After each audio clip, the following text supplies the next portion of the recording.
Halo Autolovers, selamat datang di channel Kang Mobil. Pada video kali ini kami akan memberikan informasi tentang keunggulan dan kekurangan Toyota Race. Sebelum lanjut, jangan lupa subscribe channel ini dan aktifkan lonceng notifikasi agar tidak ketinggalan update terbaru dari kami.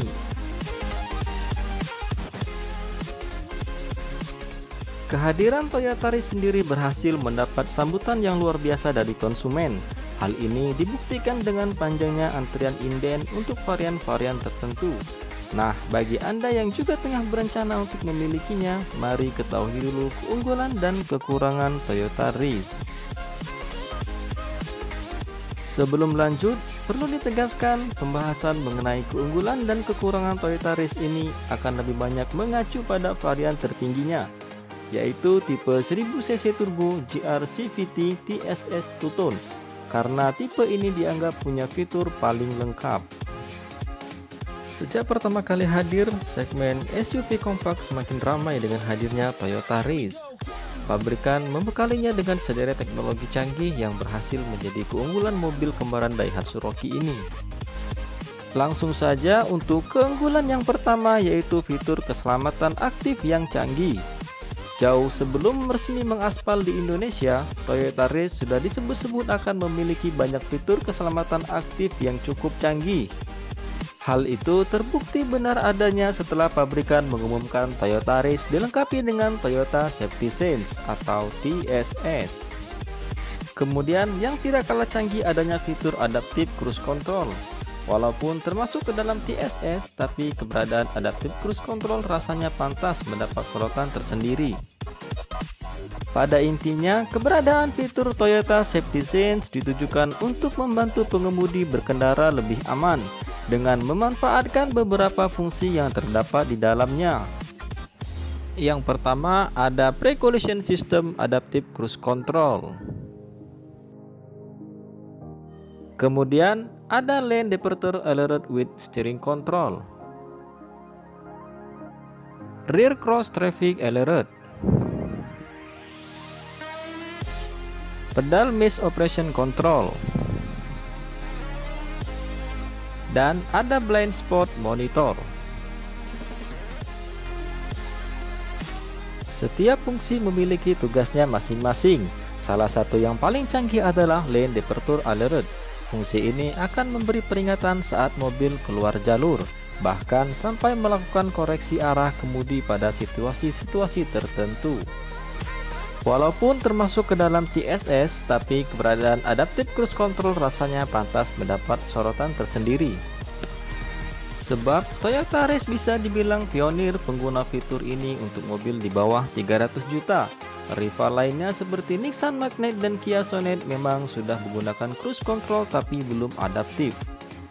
Adaptive Cruise Control itu sendiri adalah pengembangan dari cruise control yang selama ini sudah dikenal luas. Fitur ini mampu membaca keberadaan kendaraan di depan, kemudian mengatur jarak aman. Pada Toyota Race, Adaptive Cruise Control baru bisa bekerja di kecepatan 30 km per jam. Hal yang perlu diketahui calon pemiliknya adalah fitur ini tidak efektif di kondisi lalu lintas padat atau cuaca berkabut. Penyebabnya adalah keterbatasan kemampuan sensor kamera yang digunakannya. Maka itu pengemudi harus tetap waspada untuk berjaga-jaga apabila harus melakukan pengereman sendiri. Lanjut pada keunggulan selanjutnya, yaitu penggunaan velg berukuran besar. Dilihat dari penampilannya, Toyota Race mengusung gaya khas mobil SUV. Lekuk bodinya terlihat tegas sehingga memancarkan kesan yang maskulin. Apalagi hal tersebut juga ikut didukung penggunaan velg berdiameter besar di kelasnya. Pada Toyota Race tipe tertinggi ini menggunakan velg berukuran 17 inch. Hal ini berbeda dengan mayoritas rivalnya yang memiliki kaki-kaki berukuran 16 inch. Di mata kami, desain velg Toyota Race juga menjadi yang paling enak dilihat. Finishing dengan warna hitam sepenuhnya ikut menegaskan kesan tangguh di mobil ini. Tapi perlu diakui, untuk hal-hal yang terkait dengan desain memang dikembalikan lagi pada selera orang yang melihatnya. Lanjut pada keunggulan yang lain, yaitu ground clearance cukup tinggi. Konsep SUV kompak yang diusung oleh Toyota Race ikut diterjemahkan lewat ground clearance yang jangkung. Menurut catatan, Toyota Race memiliki jarak terendah ke permukaan jalan yaitu 200 mm. Memang tak sejangkung Toyota Rush yang mempunyai ground clearance 220 mm atau Mitsubishi Xpander Cross yang tingginya mencapai 225 mm. Tapi setidaknya ground clearance tersebut masih lebih tinggi dibanding milik Nissan Magnite yang hanya 186 mm. Seperti yang diketahui, ground clearance yang jangkung akan terasa manfaatnya ketika mobil melewati medan jalan yang tidak rata. Hal ini juga menjadi faktor yang kerap dilihat seseorang ketika hendak membeli mobil, terutama untuk jenis SUV. Lanjut pada keunggulan yang lain, yaitu bagasi luas dan fleksibel. Masuk ke dalam segmen SUV kompak, otomatis dimensi bodi Toyota Race juga tidak terlalu besar. Tapi pabrikan berhasil memaksimalkan ruang yang tersedia untuk menciptakan bagasi dengan dimensi dan pengaturan yang patut diapresiasi. Hal pertama yang kami sukai adalah adanya pengaturan lantai bagasi bertingkat. Hal ini mungkin terdengar sepele, namun dengan pengaturan ini saja, pemilik sudah bisa dengan mudah menambah luas ruang bagasi sesuai kebutuhannya. Poin selanjutnya yang bisa dinilai sebagai keunggulan Toyota Race ialah pelipatan jok belakang hampir rata dengan lantai. Beda dengan Nissan Magnite atau Kia Sonet yang memiliki gundukan ketika bangku belakangnya dilipat. Lanjut pada keunggulan yang lain, yaitu ban cadangan pakai velg serupa. Ketika membeli Toyota Race, tentunya Anda juga akan mendapatkan ban cadangan yang tersimpan di lantai bagasi. Asiknya, ban cadangan tersebut berukuran full size alias sama dengan yang sedang digunakan. Bukan hanya itu, tapi velgnya juga serupa dengan keempat roda lainnya.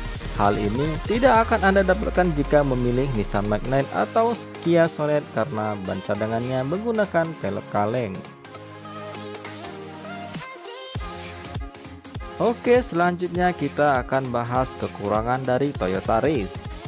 Menurut pengamatan, mobil ini masih menyediakan ruang untuk pengembangan di masa yang akan datang. Walaupun ada beberapa kekurangan yang juga perlu diketahui oleh calon pemiliknya. Misalnya lewat penambahan pengaturan teleskopik untuk lingkar kemudinya. Untuk saat ini fungsi tersebut mungkin belum dibutuhkan lantaran para rival juga tidak memilikinya. Atau mungkin suatu saat pabrikan berani menyematkan pengaturan jok elektrik tanpa membuat harganya melambung tinggi.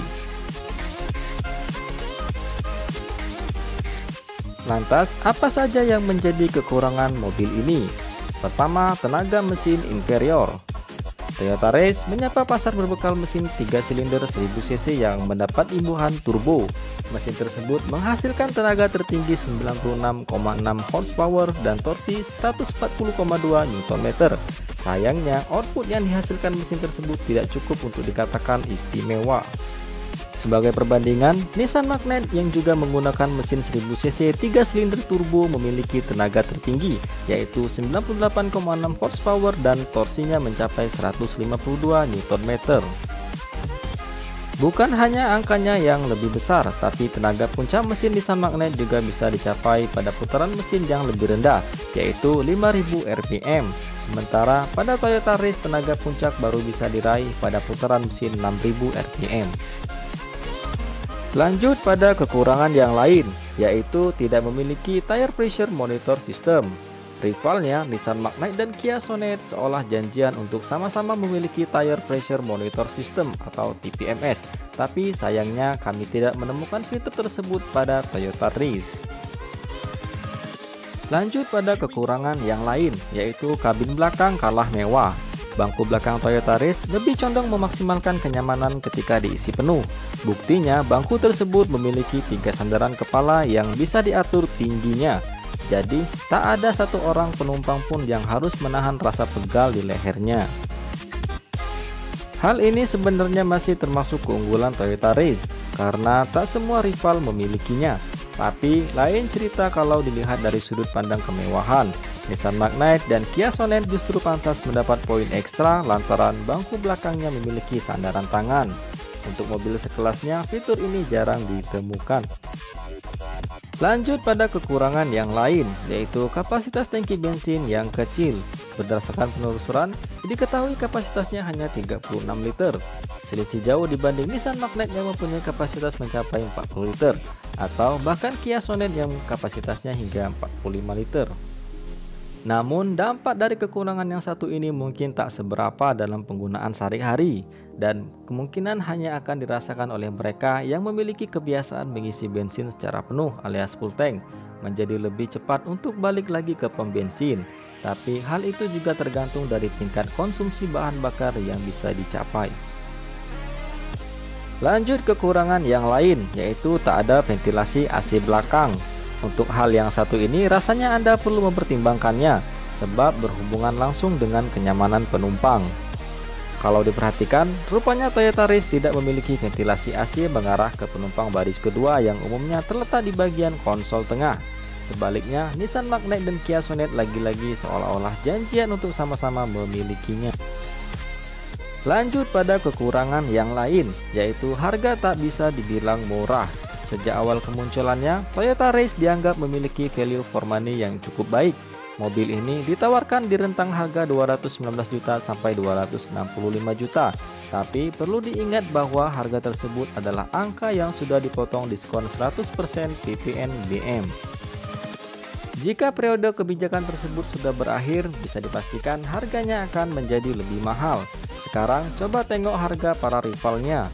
Nissan Magnite dijual mulai harga 214 juta sampai 244 juta, dan Kia Sonet 5 seater berada di angka 193 juta sampai 289 juta. Kedua mobil tersebut tidak mendapat diskon PPN-BM lantaran berstatus Completely Built Up atau CBU. Itulah tadi keunggulan dan kekurangan Toyota Race. Bisa disimpulkan, mobil ini memang pilihan yang cukup menarik, berbekal segala fitur canggihnya. Tapi dengan catatan, Anda harus memilih varian tertinggi untuk bisa menikmati fitur Toyota Safety Sense atau TSS.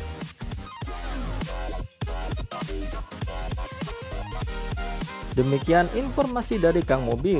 Jika suka video ini, like dan komen. Jangan lupa subscribe dan aktifkan lonceng notifikasi agar tidak ketinggalan update terbaru dari kami.